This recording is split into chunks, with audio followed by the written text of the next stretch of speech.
சேலம் மாவட்டம் ஆத்தூர் அருகே வடுகத்தாம்பட்டியில் கட்சி நிர்வாகி ஒருவரின் இறுதி அஞ்சலி நிகழ்வில் கலந்து கொண்டு திரும்பிய பொழுது சேலம் மேற்கு தொகுதி சட்டமன்ற உறுப்பினர் அருள் கார் மீது தாக்குதல் நடத்தப்பட்டது. இது தொடர்பாக சேலம் மாவட்ட காவல் கண்காணிப்பாளர் அலுவலகத்தில் அருள் எம்எல்ஏ புகார் அளித்தார். அதனையடுத்து இந்த தாக்குதலில் ஈடுபட்டதாக சுமார் 28 பேர் மீது ஏத்தாப்பூர் காவல்துறையினர் வழக்கு பதிவு செய்தனர். 7 பேரை கைது செய்து விசாரணை மேற்கொண்டு வருகின்றனர்.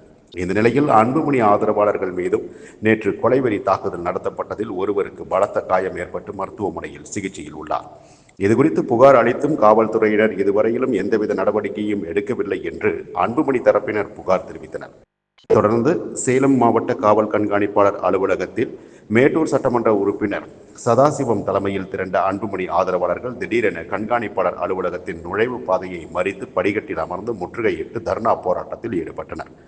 இது தொடர்பாக அவர்கள் கூறும்பொழுது, உடனடியாக அருள் எம்எல்ஏ மீது வழக்கு பதிவு செய்ய வேண்டும் என்றும், அருளுக்கு நாவடக்கம் தேவை என்றும், இல்லையெனில் பாமகவினர் அவரது நாவை அடக்குவார்கள் என்றும் கூறினர்.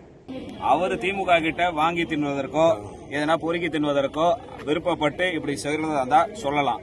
ஆனால் நாவடக்கம் தேவை அவருக்கு. அவருடைய நாவடக்கத்தின இல்லாதனுடைய விளைவு தான் இது அத்தனையும். அவர் நாவை அடக்கி வைக்க வேண்டும்.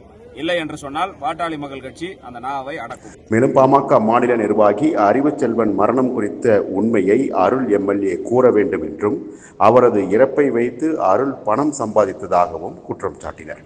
அறிவுச்செல்வன் அவர்களை பத்தி சொன்னாங்க. அவர் கடைசி நிமிஷம் வரைக்கும் என் கூட தான் இருந்தார். கடைசி நொடி வரைக்கும் எங்க கூட இருந்துட்டு தான் புறப்பட்டு வந்தார்.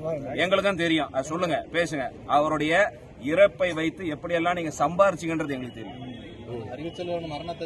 அதான் சொல்றேன், நான் வரவேற்கிறோம்னு சொல்றேன்ல. உண்மையிலேயே சத்தியத்திற்கும் தர்மத்திற்கும் பிறந்திருந்தா உன் புள்ள மேலையும் சாமி மேலையும் சத்தியம் பண்ணிட்டு வெளியில வந்து சொல்லுங்க.